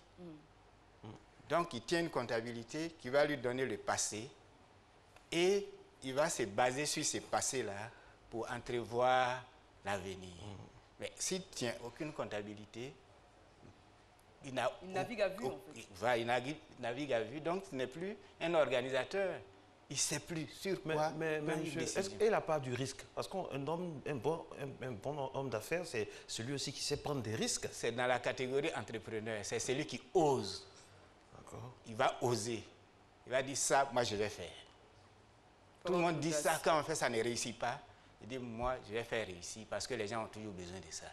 Donc il va oser. Donc c'est dans la catégorie entrepreneur. Il va oser. D'accord. Voilà. Alors, il va être audacieux. Donc pour récapituler, dans la catégorie gestionnaire, voilà. C'est celui qui met de l'ordre dans le chaos, qui donne le là, qui donne le tempo, voilà. Qui gère la cadence, qui décide, voilà. Qui tient la comptabilité. L'argent ne doit pas sortir n'importe comment.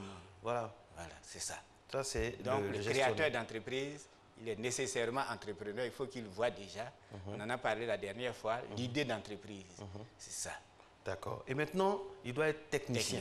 Il doit développer, il doit avoir une compétence. C'est-à-dire qu'on peut transformer son métier en entreprise. C'est-à-dire? C'est-à-dire, moi je travaille dans une entreprise, je suis à la RTI, et puis tous les matins je suis là, et je dis tiens, mais l'audimat ça fait combien tous les matins? Mais au lieu de travailler pour la RTI, ce n'est pas une idée. Hein? Oui. Moi-même. Dites-nous tout, dites-nous. Je vais créer pour moi-même et puis je vais développer cette tranche matinale-là pour un certain nombre de téléspectateurs.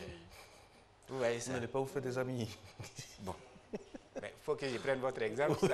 Non, prenez notre exemple, comme ça on sera plus à l'aise. Voilà, vous serez plus à l'aise. Ils vont s'intéresser à vous. D'accord. Vous voyez? Donc on transforme son métier en entreprise.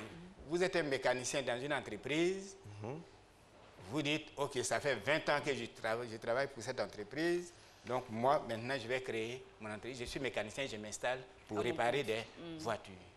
Voilà. Bon, à vous écouter, Monsieur Kouadio, oui. L'entrepreneur est quelqu'un de quasi parfait parce qu'il n'a que des qualités. Non. La perfection n'est pas de ce monde. Donc la perfection n'est pas de ce monde. Est-ce qu'un être humain peut réunir toutes les qualités que vous venez d'énumérer? Non, ce n'est pas possible. Voilà pourquoi il doit s'entourer des personnes compétentes. Il doit gérer les ressources qui sont à sa disposition dans l'environnement. Il y a des gens qui sont très bons comptables, il y a des gens qui sont très bons commerciaux, il y a des gens qui sont très bons financiers. Donc, moi, entrepreneur, je dois pouvoir détecter ces gens-là pour dire... Identifier d'abord mes lacunes. Voilà, venez m'aider. Se connaître soi-même et appeler les autres pour venir. Être conscient de ses lacunes, Voilà. ne pas se jouer, comme on dit dans notre jargon, se jouer les dangereux, Voilà. alors que c'est votre argent qui... C'est votre argent que vous misez. Voilà, faut être Donc, voilà honnête, objectif et puis réaliste surtout. Voilà. Et maîtriser son activité, être un parfait technicien. Un parfait technicien. Parce que si vous n'êtes pas parfait technicien, si vos employés ne savent pas faire, c'est comment vous allez rattraper. Vous prenez un atelier, qu'est-ce que je dirais, de coiffure par exemple. Voilà. Et puis, la bonne dame qui a créé le salon ne sait pas coiffer. Et puis, toutes les filles décident de faire une grève. Elles ne viennent pas. Vous faites quoi? Si vous ne savez pas coiffer, vous êtes bloqué. Votre entreprise fait faillite le même jour. Mais si vous savez coiffer vous-même, vous allez voir que les employés, parfois, vont se dire, bon, même si moi je ne suis pas là, madame va faire. Donc, par contre, je ne suis pas trop d'accord parce que est-ce que c'est une condition forcément sine qua non? On peut ne pas. Ce n'est pas une condition sine qua non, mais c'est nettement mieux de connaître son domaine d'activité. Je peux avoir dans un document, dans un endroit secret, une liste de plans B au cas où mes employés. C'est tout ça aussi le propriétaire d'entreprise. C'est ça le gestionnaire. Le gestionnaire. Il gère le temps et les ressources. Il gère le temps et les ressources. Il sait qu'à tout moment, il peut avoir grève dans le secteur ou bien il y a un problème de transport, grève de transport, mais mes coiffeuses ne peuvent pas arriver rapidement. J'ai 2 personnes qui sont dans les alentours qui peuvent marcher. Tout ça là, c'est l'optimisation. C'est dans l'aspect gestionnaire du créateur d'entreprise. Donc, il tient compte d'un certain nombre de variables. Il doit nécessairement tenir compte de ça. Mais tout à l'heure, à la question d'Eva, je pourrais répondre que non, on ne peut pas être parfait. Mais il faut aller apprendre.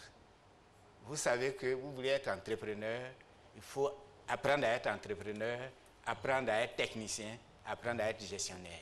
Voilà. Il y a des ateliers de plus en plus même d'ailleurs. Il y a beaucoup de formations, beaucoup de modules. Donc les gens peuvent s'inscrire à tous les cours et prendre ces cours-là pour le développement de leur entreprise, pour éviter ce que nous avons vu tout à l'heure là. Très bien.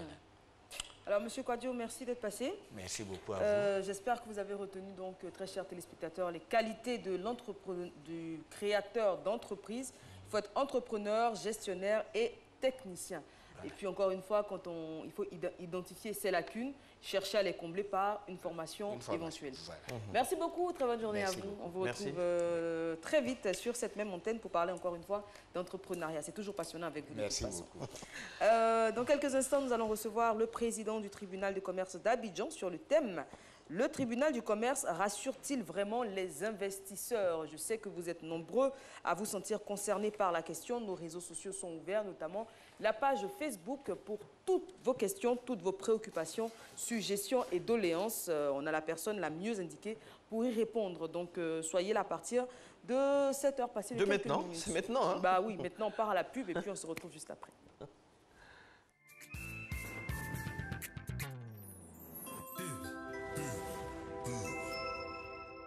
Qu'est-ce que je vais faire après le bac? Quelle étude supérieure? Quelle école choisir? Comment faire pour étudier dans les plus grandes universités et grandes écoles en Angleterre, aux États-Unis, en Australie et au Canada? Toutes vos réponses avec AESCI, votre agence britannique pour les bacheliers et étudiants en quête d'orientation. AESCI vous assiste dans toutes vos démarches administratives et vous conseille dans le choix de vos filières. Attendre votre potentiel éducatif avec AES.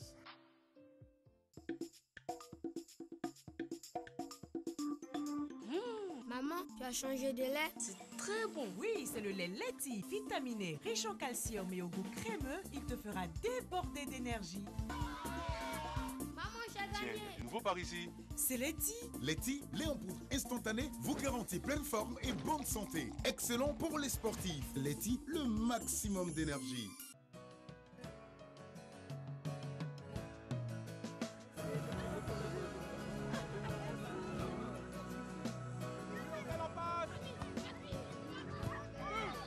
Chaque jour, ce sont quelques milliers de kilomètres parcourus pour vous apporter une eau pure et légère. indispensable à une bonne santé. Vous livrer une part de bien-être est ma meilleure récompense d'une journée de travail ardu. Céleste, pure et légère.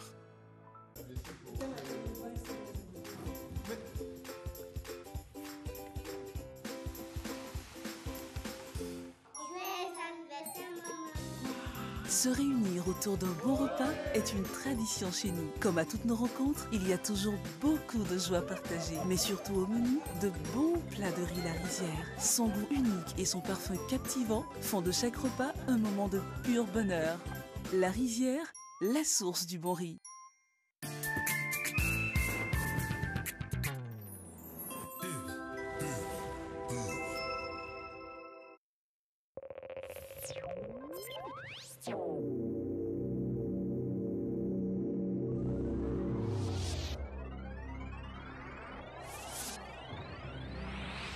Le transport routier est l'une des sources importantes de pollution de l'air dans notre pays. Les gaz émis par les véhicules polluants exposent notre population à des maladies respiratoires et cardiovasculaires, particulièrement en milieu urbain. Chers transporteurs et conducteurs routiers de Côte d'Ivoire, disons non à l'utilisation des automobiles polluants tout en veillant à leur entretien régulier. Ainsi, préviendrons-nous les maladies liées à l'inhalation des gaz toxiques des véhicules. Transporteurs et conducteurs de Côte d'Ivoire, stop aux véhicules polluants. Ceci est un message du ministère de la Salubrité, de l'Environnement et du Développement durable. Alléluia!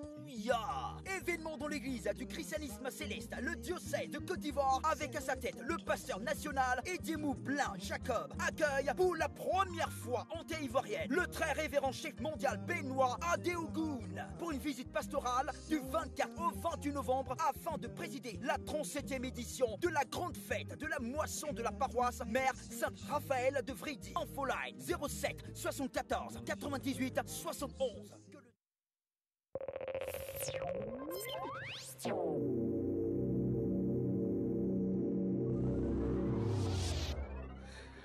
Oui, je connais.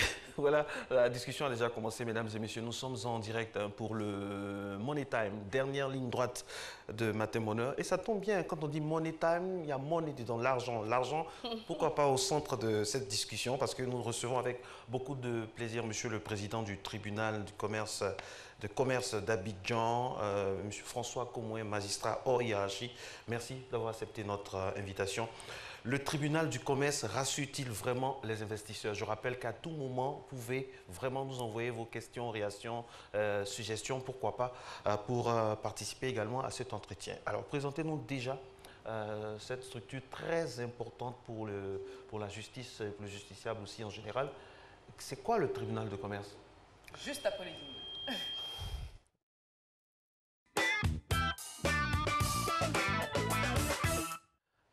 On vous écoute, monsieur. Bien, le tribunal de commerce d'Abidjan fait partie de ce qu'on appelle les juridictions de commerce qui ont été créées par le gouvernement afin de rendre la justice commerciale. C'est une juridiction comme les autres appelée à trancher les litiges et à dire le droit, mais dans un domaine qui est particulier, celui des affaires commerciales. Voilà un peu à quoi sert le tribunal de commerce d'Abidjan. Alors, quand on parle d'affaires commerciales, qu'est-ce qu'on entend par là? Alors, les affaires commerciales, pour le dire tout simplement, comprennent 4 ou 5 grandes catégories. Il y a d'abord ce qu'on appelle les actes de commerce, tous les litiges en rapport avec les actes de commerce. Là-bas, bon, on peut citer tous les litiges en rapport avec les banques, les assurances, les baux commerciaux, l'exploitation des gisements, etc. C'est ce qu'on appelle les actes de commerce par nature. Il y a aussi tous les litiges en rapport avec les actes posés par les sociétés commerciales. Les sociétés à responsabilité limitée, anonymes, etc., etc. Ça, ce sont les actes de commerce par nature. Il y a aussi un litige qui est important, qui est passé parfois sous silence, c'est celui qui est en rapport avec les lettres d'échange. La lettre d'échange, vous savez, c'est un titre par lequel il y a une personne qu'on appelle le tireur, qui demande à une autre personne qu'on appelle le tiré de payer une somme d'argent déterminée à une échéance déterminée à une troisième personne qu'on appelle le bénéficiaire ou le porteur. Alors dès lors que, même si vous n'êtes pas commerçant, si vous tirez une lettre d'échange, eh bien vous accomplissez un acte de commerce par nature. Bon, ça c'est la première grande catégorie. Et ce qui nous est également soumis, c'est les litiges en rapport avec les entreprises en difficulté. Vous savez, les entreprises sont comme des hommes. Elles peuvent tomber malades, elles naissent, elles vivent, elles peuvent mourir. Et donc, quand une entreprise est en difficulté, elle peut et elle doit nous saisir pour que nous puissions trouver la thérapie appropriée pour soit sa guérison ou faciliter son enterrement. C'est un peu prévu par la loi. Il y a une troisième catégorie de litiges qui concerne des affaires spéciales que la loi nous confie. Vous savez, j'ai été particulièrement édifié lorsqu'on a ouvert le tribunal. Il y a un marin qui nous a soumis une question de licenciement. Normalement, les questions de licenciement font partie du droit du travail, et donc c'est le tribunal du travail qui s'en occupe. Et nous lui avons demandé pourquoi il nous saisissait, puisqu'il s'agissait d'un litige social. Et après vérification, nous sommes aperçus qu'il avait eu raison de nous saisir, parce que dans le code de la marine marchande, il est écrit que les litiges entre les marins et l'armateur sont de la compétence des tribunaux de travail, mais les litiges entre le capitaine du bateau et son armateur sont de la compétence des juridictions commerciales. Oui, donc, voilà. Et puis, je peux ajouter à cela un peu l'appui que nous apportons à ce qu'on appelle l'arbitrage commercial. Peut-être qu'on pourra en parler si vous le souhaitez. Tout à l'heure. Et puis, l'appui qu'on apporte aussi à la médiation commerciale. Voilà un peu en gros ce dont nous nous occupons. Préambule de cette discussion, merci en tout cas une fois de plus d'être avec nous. Monsieur François Komoué, nous allons aborder donc les statistiques, on va voir un peu comment les entreprises se comportent et puis quels sont les problèmes. Bref, on va faire un petit diagnostic, mais avant un diagnostic, mais cette fois en image, tout simplement avec l'élément qui suit. Factures impayées, pratiques déloyales, non-respect de contrats commerciaux, ce sont autant de litiges qui opposent les commerçants, les banquiers, aux sociétés commerciales, bref, tous les acteurs du monde du commerce. Dans cet environnement des affaires, comment attirer les investisseurs extérieurs et stimuler les investissements intérieurs? Le tribunal de commerce voit ainsi le jour le 1er octobre 2012 avec comme priorité sécuriser les investissements par la loi et par les juges. Le rôle de ce tribunal est d'assurer la sécurité des investissements. Donc, il a pour rôle de régler tous les litiges nés entre commerçants, les litiges qui concernent les sociétés commerciales, notamment les litiges nés entre associés d'une société commerciale, les transactions entre commerçants et non-commerçants. Et ce tribunal s'occupe aussi également des procédures collectives d'apurement du passif. Nous avons l'habitude, chaque fin d'année, de procéder à une enquête auprès des usagers de notre tribunal. Et nous analysons les résultats de cette enquête pour savoir ce que nous devrons améliorer. Mais toujours est-il que jusqu'à présent, nous pensons, sans nous juger nous-mêmes, que l'action que nous faisons est bien reçue par les justiciables. Une justice qui rassure tout en donnant de l'espoir aux opérateurs économiques. Le défi est lancé. C'est grâce à eux que j'ai pu avoir les documents afférents à moi, mon entreprise. Et même quand j'avais des problèmes avec des fournisseurs ou d'autres personnes qui rentraient en compte dans moi, mon activité, c'est grâce au tribunal du commerce que j'ai pu obtenir gain de cause. Donc c'est quelque chose que je peux encourager, je peux inciter tous mes frères et sœurs qui font du commerce à aller s'imprégner, à aller se renseigner pour voir ce qui est bon pour eux, pour pouvoir protéger leurs droits. Vraiment, le service d'accueil est vraiment impeccable. Je n'ai pas duré. Ce qui m'a apporté le courage d'être là, c'est qu'on m'avait bien indiqué et je suis arrivé. Ce dont il m'avait parlé, en tout cas, ça a été bien fait. Donner des garanties aux opérateurs économiques qui décident d'investir en Côte d'Ivoire, un challenge qui a encore du mal à convaincre. Tribunal du commerce, pour moi, c'est juste une appellation, mais rien n'a changé. La concurrence déloyale qui existe aux yeux de tous, on voit, mais personne ne parle. Même les petits commerçants qui ne payent même pas d'impôts, qui se rivalisent avec nous. Sans garantie au plan judiciaire, difficile d'avoir une ruée d'investisseurs vers tel ou tel pays. Le tribunal de commerce d'Abidjan, le premier du genre en Côte d'Ivoire, veut en tout cas relever les défis, celui d'assurer une meilleure prise en charge des conflits de la vie économique. En 5 ans d'existence, des actes ont été posés pour le bien-être des opérateurs économiques. Malgré tout, il reste encore des actions à mener pour donner des garanties indéniables aux investisseurs. Voilà, les choses sont expliquées, mais monsieur François Comouin nous les expliquera encore mieux. On l'a dit, il est le président du tribunal de commerce d'Abidjan. Et le thème du jour, c'est le tribunal du commerce rassure-t-il vraiment les investisseurs? C'est vrai que quand on veut s'insérer dans un tissu économique, il faut avoir plusieurs garanties, notamment que celui-ci est sain, transparent et qu'on peut éventuellement avoir recours à des instances des instances indépendantes et impartiales. Est-ce que l'exécutif n'intervient pas dans les jugements éventuels que vous rendez? Alors c'est un peu la crainte de beaucoup de personnes que, nonobstant la séparation des pouvoirs proclamée par la Constitution, que le pouvoir exécutif intervienne dans la justice. Vous savez, souvent, les gens affabulent. Ils prennent des clichés et ils commencent à inventer des choses. Au tribunal de commerce, depuis que je préside cette juridiction, jamais aucun pouvoir exécutif ne m'a appelé pour me dire qu'il faut juger dans un sens comme dans l'autre. Pas de coup de fil, pas d'intervention, pas de coup de fil, pas de pression, aucune. Parce que un tribunal, normalement, il juge de façon indépendante. Et donc, ce tribunal a été créé dans un objectif bien déterminé, c'est rassurer les investisseurs.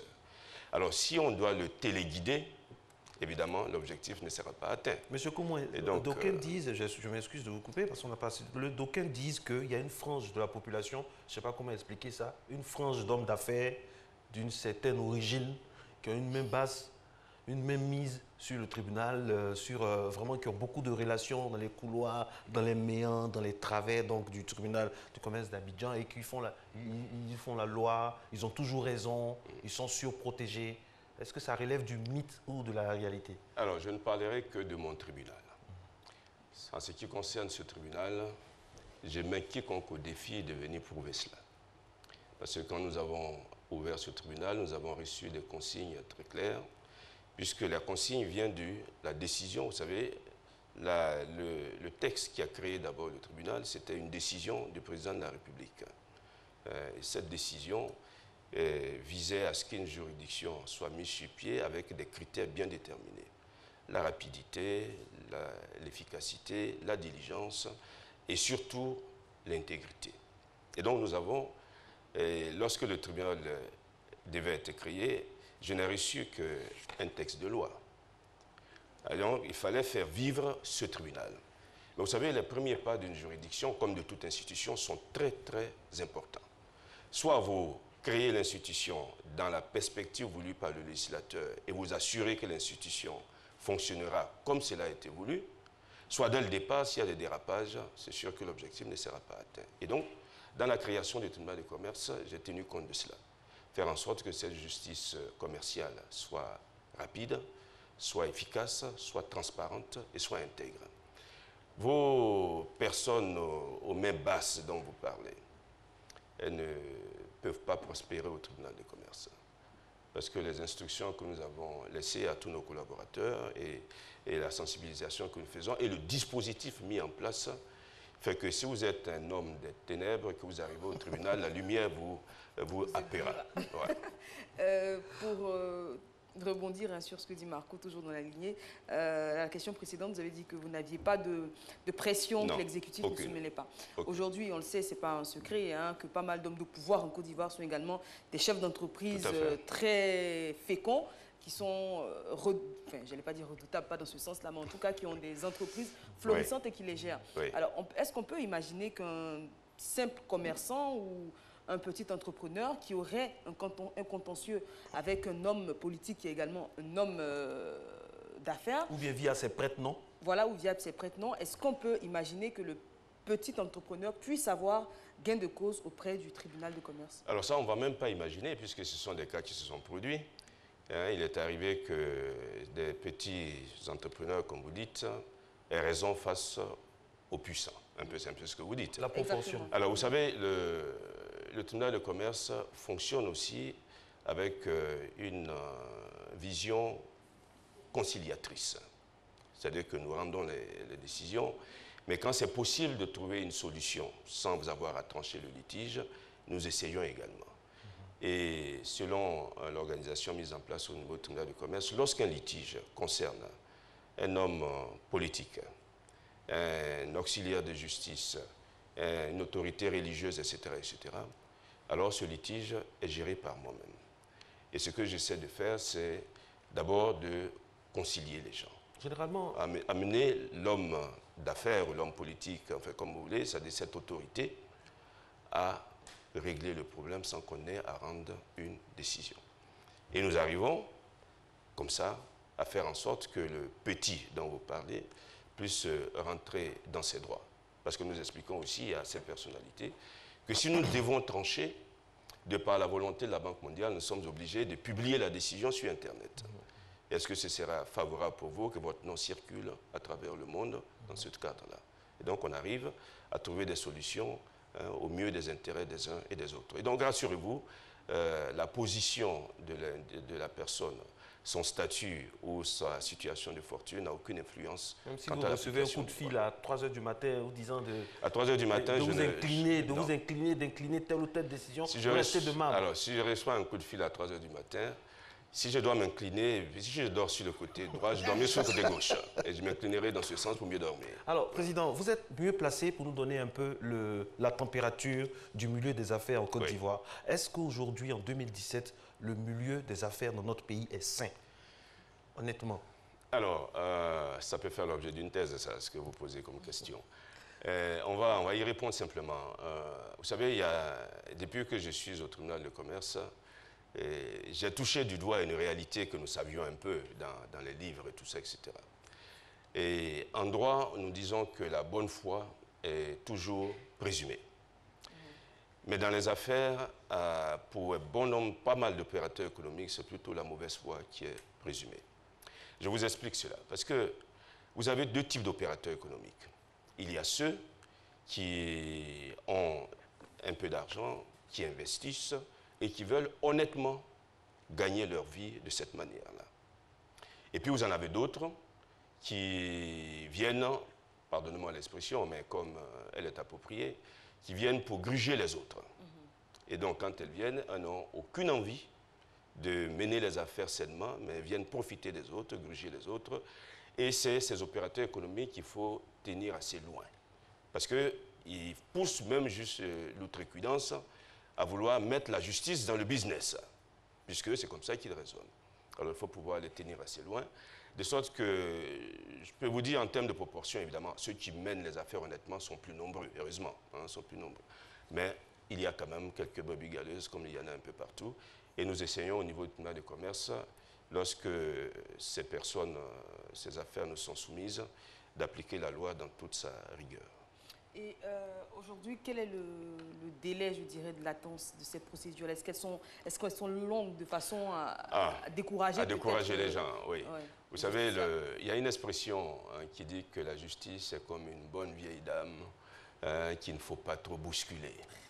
Bon, mais c'est une expression passée, parce que bon, ça ne peut plus s'appliquer maintenant au XXIe siècle. La justice doit être vivante, elle doit bouger. Alors, selon les dispositions légales, le texte qui crée le tribunal de commerce, enfin les juridictions de commerce, au niveau du tribunal, nous avons 3 mois pour juger les affaires. 3 mois. C'est-à-dire que du jour où l'affaire a été appelée et du jour où nous rendons notre décision, maximum 3 mois, que je peux proroger d'1 mois maximum. C'est assez divisant. Mais sinon, ça ne dépasse pas 4 mois. Tout dernièrement, il y a une réforme du Code de procédure civile, pour imposer aux autres juridictions un délai de 6 mois pour rendre les décisions. Mais nous restons toujours à 3 mois. Pourquoi ça a été fait ainsi? Parce que les litiges des affaires ne doivent pas souffrir de retard. Parce que normalement, lorsqu'un litige survient dans la vie des affaires, c'est comme un incident entre les opérateurs. Il faut le régler rapidement pour que les gens avancent. Et que l'économie... Voilà, l'économie puisse être... Parce que l'économie est dynamique. Parce que c'est une affaire d'argent. Ah oui, la justice commerciale s'applique à l'économie qui est dynamique et qui a besoin de sécurité. Et donc, elle doit s'adapter à cela. Donc, nous, on a 90 jours, 120 jours maximum pour rendre les décisions. Et lorsque nous faisons un peu la computation des décisions que nous avons rendues, nous sommes en moyenne parce qu'on a deux types de procédures. Il y a, disons, trois types. Il y a ce qu'on appelle les ordonnances sur requête. C'est-à-dire, ça, c'est ce qu'on appelle les procédures gracieuses. Vous venez voir le président du tribunal en disant, bon, monsieur le président, est-ce que vous pouvez nommer un commissaire aux apports pour évaluer mes apports? Et c'est ça. Ça, c'est les ordonnances sur requête. Ce n'est pas contradictoire. Vous produisez les pièces. Et normalement, les décisions là sont rendues au bout de 48 heures. Vous déposez aujourd'hui, on examine, et normalement, le lendemain, vous venez retirer votre ordonnance, 48 heures. Maintenant, il y a les procédures d'urgence, ce qu'on appelle les référés, procédures d'urgence. Et là, quand on fait la computation, on est entre 8 et 15 jours. 8 et 15 jours. Maintenant, les procédures de fond, ça, ce sont les litiges qui prennent du temps. Et là, on est en moyenne à 60 jours. C'est-à-dire, on nous donne 120 jours, mais nous faisons en sorte que la moyenne des délais soit à 60 jours. Maintenant, une fois que nous, on a fini, ça ne veut pas dire que la justice est terminée, puisqu'il y a les voies de recours. Donc, si c'est à charge d'appel, ça va à la Cour d'appel d'Abidjan.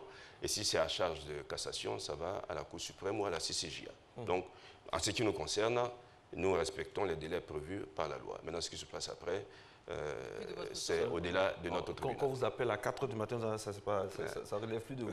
Alors, dites-nous... Vous aimez bien les appels nocturnes, oui, c'est la nuit que tout se passe. Alors, dites-nous, donnez-nous un cas concret de règlement d'un litige.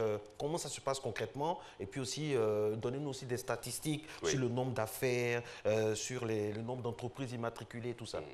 Alors, quel que soit le cas qui nous est soumis, il faut d'abord déposer le cas, en guillemets, il faut le déposer à un service qu'on appelle le service des requêtes ou un autre qu'on appelle le service des enrôlements. Le service des requêtes, c'est un greffier qui est là parce qu'on a organisé le tribunal de telle manière que le justiciable n'ait pas accès directement au juge et au greffier. Donc, vous avez votre cas, vous venez vous déposer au greffier en charge des requêtes. Lui, il a un registre, vous payez les frais, bien sûr. Il a un registre et puis il transmet la requête à mon secrétariat. Et j'ai fait un programme d'examen des requêtes, puisque moi, je ne peux pas tout faire. Hein. Vous savez, la meilleure façon de diriger les institutions, c'est de déléguer, de décentraliser et surtout de contrôler.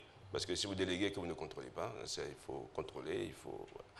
Et donc, une fois que c'est examiné par les collègues, avant de faire sortir la requête, je procède à un contrôle pour voir si ce qui est prévu a été bien fait. Bon. Après, on a les enrôlements. Ça, c'est pour les procédures de fond. Alors, là, il faut passer par un huissier. On fait une assignation. Donc, l'huissier fait l'assignation et vous dit, tel jour, retrouvons-nous devant le tribunal de commerce pour que le tribunal puisse trancher ce litige que nous avons. Il y a une chose importante qu'il me faut préciser, c'est que depuis début 2016, il a été imposé, avant de nous saisir, une procédure préalable de conciliation. C'est-à-dire que le législateur dit, avant de saisir le tribunal de commerce, il faut que vous ayez déjà tenté de régler ça, soit entre vous, soit avec un tiers par la voie d'une médiation ou d'une conciliation. Sinon, votre procédure sera déclarée irrecevable.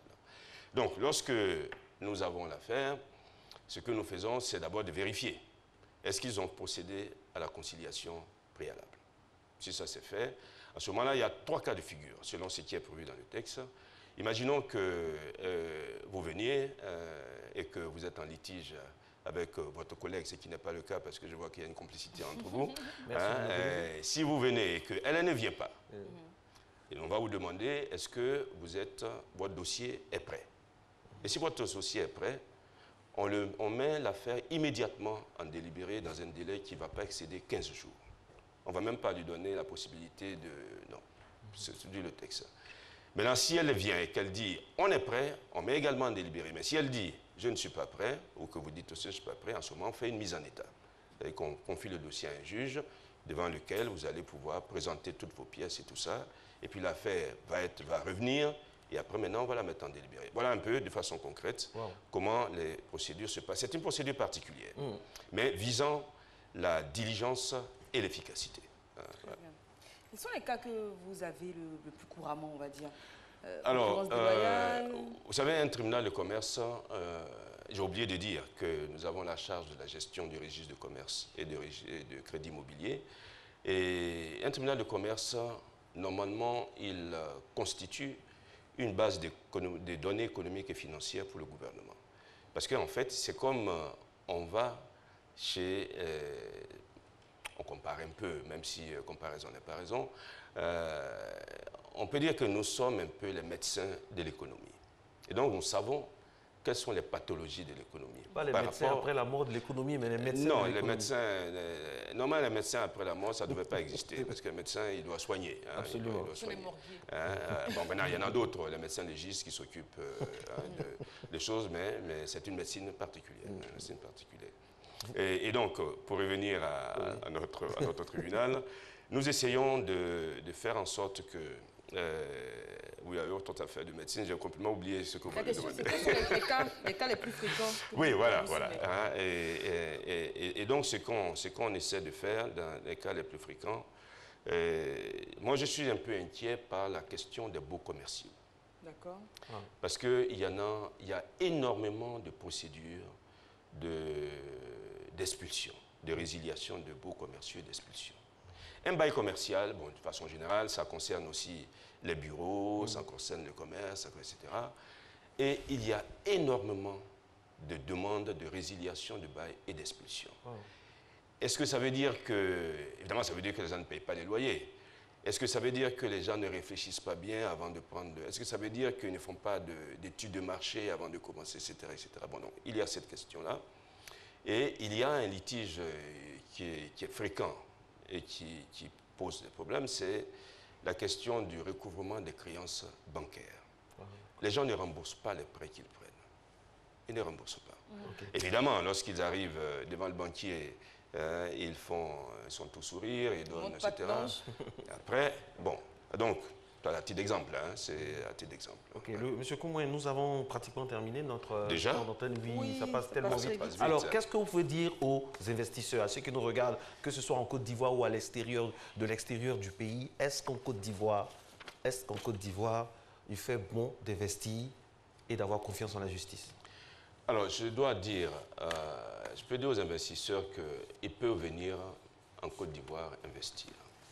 Parce que la création des juridictions de commerce participe justement de cette volonté du gouvernement de leur offrir une justice crédible, transparente, diligente et efficace. Et c'est ce que nous essayons de faire depuis le temps que nous sommes au tribunal de commerce. Et je crois pouvoir les encourager à venir investir. Ils trouveront une justice qui va protéger, impartiale, inflexible, incorruptible. Ça, c'est très important. Incorruptible. Parce que, vous savez, quand on se défie de la justice, ça veut dire que la dissolution sociale n'est pas loin. Et donc, les juges, nous avons l'obligation de respecter notre serment et d'offrir à nos concitoyens, ici on parle des investisseurs, leur offrir une justice de qualité. Mais cela passe par la transparence, la diligence, l'intégrité et le dévouement, je dirais cette passion qu'on a de rendre la justice et de dire le droit. Parce que seul le droit peut réconcilier les humains et seul le droit constitue le socle sur lequel on peut bâtir une nation forte et prospère. Merci beaucoup. Merci beaucoup à vous, Monsieur François Koumoué, président du tribunal de commerce d'Abidjan. Avec lui, nous évoquions le thème très intéressant. On n'aura pas jamais le temps d'épuiser tous les thèmes ici. Le tribunal du commerce rassure-t-il vraiment les investisseurs? Si on s'en refait à ce qu'il a dit, c'est oui. Investissez en Côte d'Ivoire. On a été très heureux d'être en votre compagnie. C'est ici qu'on s'arrête pour aujourd'hui. Eva Amani. Marcelin Govoy. C'est à nous. Bonne journée.